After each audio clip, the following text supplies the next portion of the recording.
안녕하세요. 하나님의 재정관 강의할 정진호 장로입니다. 오늘은 마지막 4강의 실용편으로 재테크의 원칙에 대해서 여러분과 함께 연구해보는 시간을 갖겠습니다.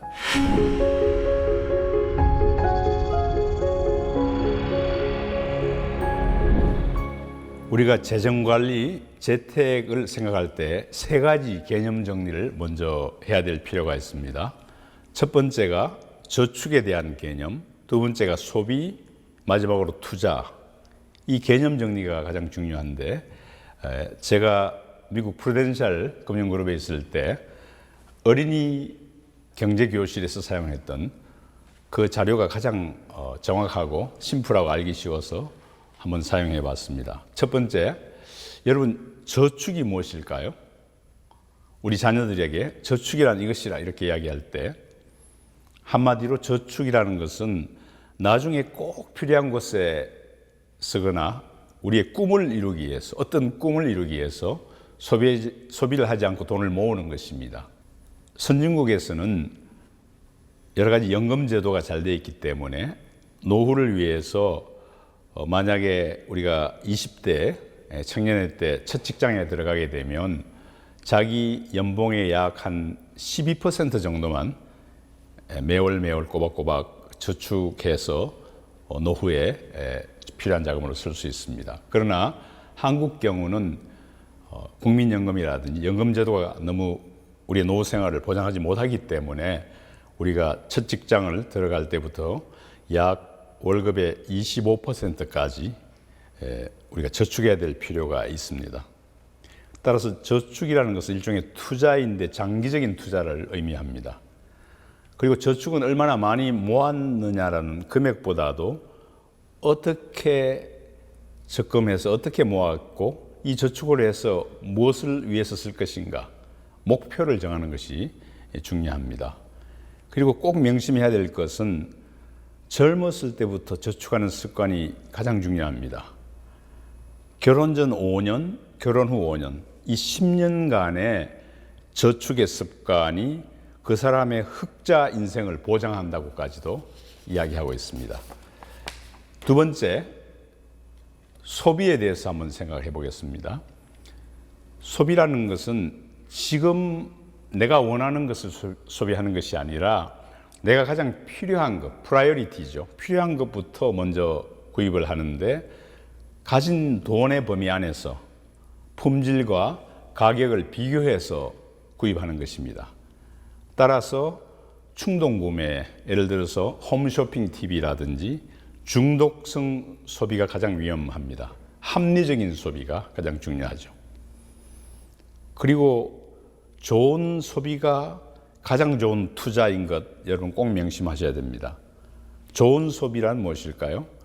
일상생활에 딱 한 가지를 우리가 소비를 하지 않는다, 소비를 절제한다면 엄청난 돈을 모을 수가 있습니다. 예를 들어서 우리가 매일 스타벅스에서 라떼를 한 잔씩 먹는다고 하면 그 라떼 한 잔 값을 매일 아껴서 지금부터 한 25년에서 30년간을 금리가 높은 상품에 적립해서 모은다면 약 30년 후에는 라떼 한 잔이 2억이라는 목돈이 됩니다. 따라서 우리가 재테크를 해서 돈을 벌려면 첫째가 좋은 소비의 전략 습관, 그런 습관을 가지는 것이 중요합니다. 이제 투자가 무엇인지 한번 살펴보겠습니다. 투자란 첫 번째 시간에 말씀드렸죠. High risk, high return. 손해 위험을 늘 안고 적극적으로 돈을 모으는 일종의 적극적인 저축의 한 형태입니다. 투자 대상에는 부동산, 주식, 예금, 금, 그 외에 글로벌 코모디티라고 해서 석탄, 은 뭐 여러 가지가 있습니다. 그리고 외환 등이 있습니다. 오늘은 대표적인 투자 개념으로 주식에 대해서 잠깐 공부하는 시간을 가질까 합니다. 주식은 대표적인 투자 개념으로 주식을 연구하게 되면 시세를 예측할 수 있는 역량을 키워줄 수 있습니다. 그리고 우리가 글로벌 펀드라든지 ETF라든지 이런 펀드를 투자할 때 펀드 안에는 대부분이 주식이라는 종목으로 들어가 있습니다. 이때 가장 중요한 것은 투자와 투기를 구별해야 됩니다.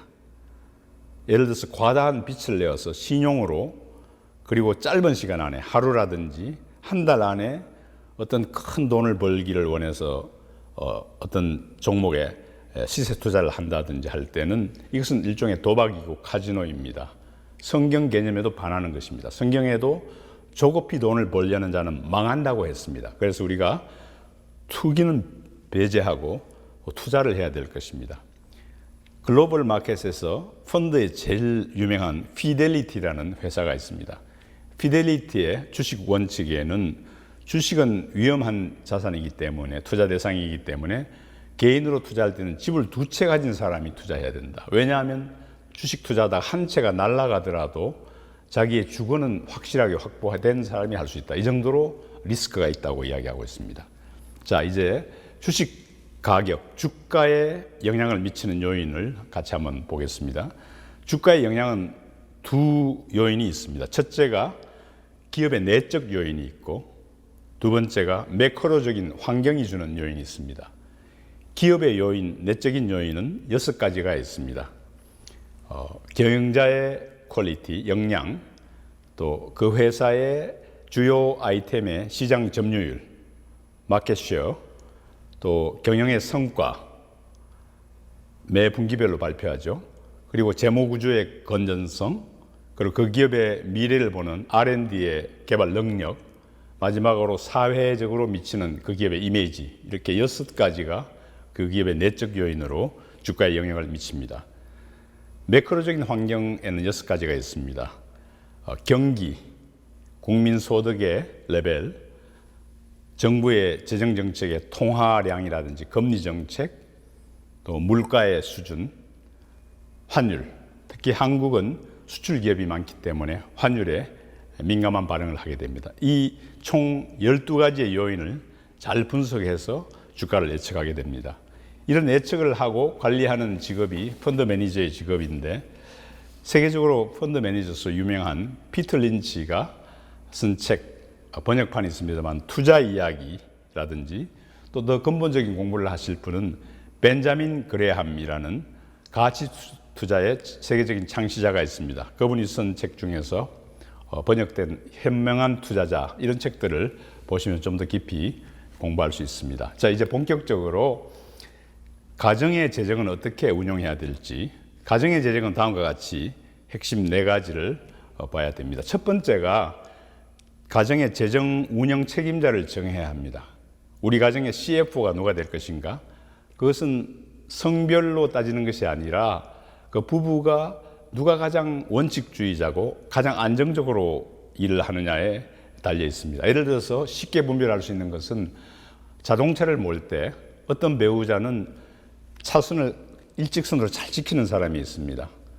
또 어떤 배우자는 마음대로 차선을 바꾸는 융통성이 있는 사람이 있습니다. 이런 분은 CF를 하면 되지 않고 안정적으로 차를 몰고 원칙주의자가 그 가정의 재정 운영 책임자를 정해야 됩니다. 첫째 재무 책임자가 정해지면 두 번째 할 것은 그 가정의 앞으로 30년간의 공동 재무 목표를 설정해야 됩니다. 부부가 의논해서 우리 가정의 아이를 몇이 낳고 그 아이가 자라서 대학을 갈 때 자녀 교육의 레벨을 미국까지 보낼 것인가, 또 우리가 주택을 월세, 전세, 또 자기 주택을 가지는 그런 플랜을 짜고 노후 생활의 레벨은 어떻게 할 것인가, 이런 앞으로의 30년의 계획을 같이 짜봐야 됩니다.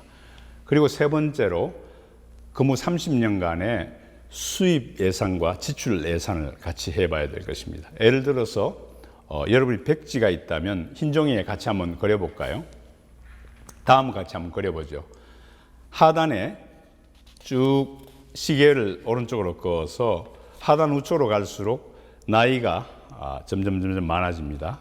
40대, 50대, 60대, 70대까지 이렇게 그려보고, 그 다음 왼쪽 축에는 자기가 받을 수 있는 연봉, 앞으로 받고 싶어 하는 연봉, 소득 수준을 그려봅니다. 자기가 연봉이 4천만 원이면 4천만 원의 점을 찍고, 그 다음에 앞으로 10년 후에 CEO가 되어서 억대 연봉자가 됐으면 1억을 찍고, 그다음 나이가 되어서 은퇴하고 나서의 자기의 소득 수준, 연금의 수준 이런 것들을 한번 그려봅니다. 이 소득 안에는 세 가지가 들어가게 됩니다. 월급과 보너스와 금융 수입, 또 퇴직금까지 월별로 계산해서 같이 한번 합산해 보면 좋겠습니다. 또 백지를 하나 더 꺼내어서 여러분의 지출 계획을 한번 짜보게 됩니다. 앞으로 30년간 여러분이 지출해야 되는 생활비라든지 교육비라든지 문화비, 집안 행사, 매월 사용되는 그런 지출 금액이 있습니다. 그리고 비소비성으로 이자라든지 내야 될 보험금, 저축, 연금 이런 것들을 포함해서 지출 곡선을 그려보겠습니다. 이 두 개를 합쳐보면 어떤 그림이 나올까요? 한번 여러분이 합쳐보면 좋겠습니다. 한국에서는 평균적으로 다음과 같은 수입과 지출 캐시플로우의 결과가 나옵니다. 여기서 보는 빨간색 곡선은 가정의 적자를 의미합니다. 그리고 흰 색깔이 흑자입니다. 자세히 보시면 결혼 전후 30대에서 40대 중반까지가 재정의 흑자의 황금 시기입니다. 왜냐하면 그때는 아이가 아직 중고등학생으로 되기 전이기 때문에 교육비가 덜 듭니다. 그래서 만약에 부부가 소비를 절제한다면 소득이 소비를 넘어가서 재택을 할 수 있는 황금의 기간입니다. 이때를 넘어가게 되면 아이가 자라서 대학 가기 전에는 아주 하이라이트로 빨간 곡선이 많아지죠. 적자가 많아지면서 또 배우자를 이제 찾아서 결혼을 시킬 때 돈이 가장 많이 들지요.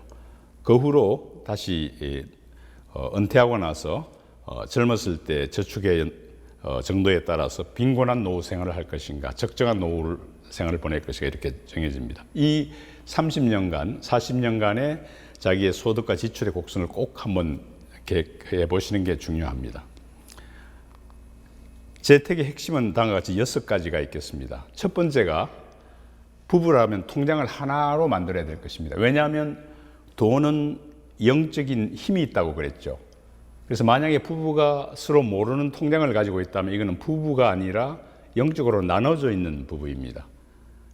저도 한 20년 이상을 비자금 통장에 있었는데 이 강의를 듣고 저도 어느 날 하나님의 재정 법칙으로 아내에게 제 비자금을 공개하고 통장을 하나로 만들고 나서부터 저희 가정의 재정이 회복되기 시작했습니다. 이 통장이 하나로 된다는 것은 포트폴리오의 투자 원칙에서도 같은 주식이나 같은 채권이나 또 서로 겸해서 가지고 있는 부동산이 있다면 굉장히 효율성이 반감이 되는 것이라서 효율성에도 가장 맞는 것이라고 생각합니다. 두 번째, 결혼 후, 결혼 전 3년 이상의 재정 습관이 모든 것을 결정한다. 이것은 앞에서 강조했습니다. 세 번째는 여러분이 은행에서 체크카드를 적극적으로 활용하기 바랍니다. 보통 체크카드를 한 3개 정도를 발행해서 A카드는 생필품, B카드는 문화생활비, C카드는 사교육비 이런 식으로 체크카드를 가지고 제한된 자기가 가진 그 캐시 안에서 돈 안에서 활용할 수 있는 그런 방법을 활용해야 될 것입니다. 네 번째가 빚에 대한 관리입니다. 우리가 현대 생활에 살게 되면 집을 가지려면 대출할 수밖에 없는 그런 현대 자본주의 구조 안에 있습니다. 빚을 안 가지는 것이 가장 좋지만은 만약에 빚을 가지고 산다면 적정 수준의 빚이 필요합니다. 적정 수준의 빚이란 제 경험으로는 자기가 현재 가지고 있는 총 자산 가치 시가로 나눴을 때 약 맥시멈 70% 이내에서 빚을 가져야 된다고 생각합니다. 다섯 번째, 월급의 20%에서 25%까지는 젊었을 때부터 꼬박꼬박 노후 보장을 위해서 연금이나 펀드나 보험을 들여야 할 것입니다. 그리고 펀드 투자를 할 때는 적립식이 유효하고 보험을 한다면 종신보험보다는 정기보험으로 드는 것이 재택에 유익한 수단이 됩니다. 이제 여유가 자금이 생겼다. 여유 자금을 가지고 투자할 때 4가지 필수사항이 있습니다. 첫 번째가 여유 자금을 배분할 때 100에서 자기 나이를 뺍니다. 자기 나이가 40이라면 100에서 40을 빼면 60이죠. 60%는 공격적인 성장형 펀드라든지 공격적인 하이리스크 하이리턴에 투자를 해야지 우리 장수 시대에서는 자기의 노후 생활에 쓸 수 있습니다. 그리고 나머지 남은 40%는 고배당 펀드라든지 또 채권이라든지 이런 안정적인 펀드에 투자를 해야 될 것입니다. 두 번째, 리스크에 대해서 늘 충분한 이해가 필요합니다. 투자 상품을 살 때는 그 설명서를 꼭 확인하시면서 전문가에게 아주 집요하게 물어서 이해할 수 있도록 그렇게 공부를 해야 됩니다. 세 번째가 리스크 톨러런스라고 해서 이 투자를 했을 때 밤에 충분히 잘 수 있는가, 이 돈을 만약에 잃는다고 쳐도 내가 잘 수 있는 주택이 있는가, 이런 편안한 마음의 레벨을 정해서 그 금액만큼 투자를 해야 됩니다. 네 번째, 투자의 비용은 돈만 있는 것이 아니라 그 투자를 생각하는 시간, 예를 들어서 내가 어떤 직장인인데 직장 시간에 매 시간마다 내 포트폴리오를 늘 봐야 되고 고민해야 되고 한다면 이거는 굉장한 스트레스가 있는 것입니다. 그리고 자기가 이 스트레스를 감내할 수 있는 수준만큼의 그런 생각을 하고 토탈 부대 비용을 늘 염두에 두고 투자를 해야 되겠습니다.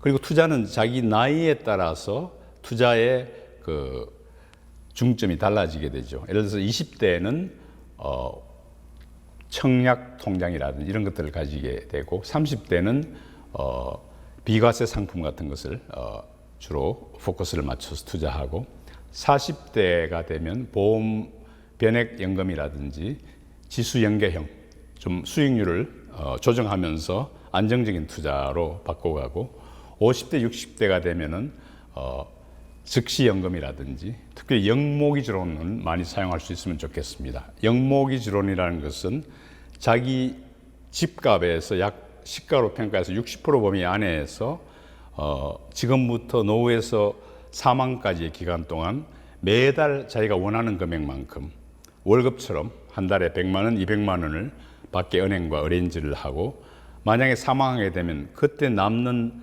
잔액이 자녀에게 자동으로 상속되는 그런 상품입니다. 이제 제 재테크를 좀 마무리하면서 한번 복습을 해보겠습니다. 첫째가 투자 원칙 1이 소비 습관을 체크하는 것입니다. 라떼 한 잔을 아끼면 30년 하면 얼마를 모을 수 있다 그랬죠. 약 2억의 목돈을 가질 수 있습니다. 그래서 최고의 재테크는 소비 습관을 체크하는 것입니다. 두 번째, 장기 투자가 늘 승리합니다. 역사적으로 예를 들어서 삼성전자를 30년 전에 1,000만 원을 가지고 지금까지 끝까지 유상증자를 받았다면 약 18억 정도의 목돈을 가질 수가 있습니다. 세 번째, 적정한 분산 투자가 필요합니다. 부동산이라든지 주식이라든지 채권의 배분율을 늘 체크해 보시면서 너무 과다한 분산은 좋지 않지만 적정 분산은 필요하다고 생각합니다. 세계의 가계의 금융 자산의 부동산은 약 30%가 표준입니다. 우리나라는 과다하게 부동산이 약 70%가 점유하고 있기 때문에 이 언젠가는 밸런스가 깨지기 때문에 이 부분도 잘 유의해서 조정해야 될 필요가 있을 것 같습니다. 네 번째, 리스크. 투자는 늘 위험을 생각해야 됩니다. 집 두 채가 있는 사람이 피델리티 같은 글로벌 회사는 투자할 자격이 있다고 할 정도로 투자는 늘 리스크를 안고 해야 되는 것입니다. 빚에 대해서 많이 물어보아서 이 강의를 마무리하면서 현대인의 빚 관리의 4가지 원칙에 대해서 좀 말씀을 드리고 마무리할까 합니다. 우리가 빚을 안 지는 것이 가장 목표이지만 현대 자본구조 안에서 빚을 질 수밖에 없다고 말씀드렸습니다. 그렇다면 첫 번째 생각할 것은 나의 빚의 적정 수준이 무엇인가? 자기의 자산 전체 시가로 평가했을 때 약 70%까지가 맥시멈이라고 말씀드렸습니다. 두 번째가 최소 금액이라도 빚을 상환하는 것을 꼭 시도해 보십시오. 내가 10,000원이라도 갚을 수 있다면 10만 원이라도 갚을 수 있다면 빚이라는 것은 어둠이죠. 우리를 묶는다 그랬죠. 근데 어둠은 촛불 같은 작은 빛이 들어오면 순식간에 사라지게 됩니다. 여러분이 빚이 아무리 부담스럽더라도 조금씩 갚아가게 되면 빚은 순식간에 사라지는 그런 체험을 하게 될 것입니다. 세 번째, 금리에 민감하셔야 될 것입니다. 같은 채권을 채무를 지더라도 은행에 따라서 금융 상품에 따라서 금리가 많이 차이 나기 때문에 비교 분석을 하면서 유리한 금리 비용을 여러분이 찾아다니면서 금리 관리를 해야 될 것입니다. 네 번째, 가장 중요합니다. 적극적으로 이 빚을 관리할 수 있는 재정 전문가들이 많이 있습니다. 파이낸셜 매니지먼트라든지 희망을 만든 사람들이라든지 여러 NGO 단체들도 있습니다만은 재정 전문가의 조언을 받아보시기 바랍니다. 온누리교회는 사회선교부에서 부채 탈출 119라는 프로그램이 있어서 이런 분들에게 재정의 서비스를 하는 그런 프로그램이 있습니다. 요한 웨슬리 감리교회 창시자는 돈에 대해서 다음과 같이 7가지 원칙을 말씀드렸습니다. 첫 번째가 우리 자신이 먹는 것과 입는 것을 위해서 돈을 써야 한다. 하나님은 성경에서 2000번 이상이나 인간에게는 돈이 필요한 것을 말씀하셨고 돈에 대해서 많은 이야기를 하셨습니다. 하나님 돈에 대해서 관심이 많으십니다. 두 번째, 우리 아내와 자녀와 집에 딸린 식구들을 위해서 돈을 써야 되고 준비해야 됩니다. 세 번째, 이제 남을 도와주기 위해서는 자기가 있는 만큼 쓰는 것이 아니라 꼭 필요한 필수적인 것을 위해서 절약하는 습관을 가져야 됩니다. 네 번째, 기회 있을 때마다 돈을 베풀어주는, 그래서 만몬을 이기는 돈을 플로잉하고 사람들에게 선을 베푸는 훈련을 해야 됩니다. 다섯 번째, 돈을 벌 때는 과정이 굉장히 중요합니다. 기업의 윤리를 지키면서 이 돈이 남을 상처를 주지 않는가, 선한 활동인가를 생각하면서 돈을 열심히 벌어야 될 것입니다. 여섯 번째, 경제 재분배 원칙을 늘 생각하면서 할 수 있는 한 많은 선을 베풀어야 합니다. 기업가든지 자기가 어떤 자영업을 한다든지 할 때 많은 선을 베풀어야 한다고 생각합니다. 마지막, 돈을 열심히 벌어서 많이 벌어서 다 소비하라고 합니다. 무엇을 위해서? All for the glory of God. 하나님의 영광을 위해서 다 써버려라. 만약에 우리가 죽을 때 나의 육체의 정욕과 안목의 정욕과 이생의 자랑만을 위해서 돈을 손에 들고 죽는다면 그것만큼 비참한 인생은 없다고 요한 웨슬리가 이야기했습니다. 여러분, 네 번의 돈의 강의를 듣고 어떤 것을 느끼셨습니까? 제 강의를 마무리하면서 마지막 강의에 여러분의 앞으로 30년간의 소비와 지출의 곡선을 한번 그려보시고 어떤 부분을 수정해야 되는지, 또 이 강의를 듣고 나의 인생에 하나님 주신 Z축은 무엇인가? 세상의 돈은 XY축으로만 움직이죠. 하이 리스크, 하이 리턴 있지만 하나님의 재정 원칙은 이것을 뛰어넘는 무위험의 30배, 60배 축복을 주신다고 말씀하셨습니다. 그렇게 해서 나의 재정 원칙의 Z축은 무엇인가? 이런 부분을 깨달음을 네 번의 강의를 들으면서 여러분의 깨달음을 A4 용지에 간단히 쓰셔서 보내주시면 감사하겠습니다. 긴 시간 경청해 주셔서 감사합니다.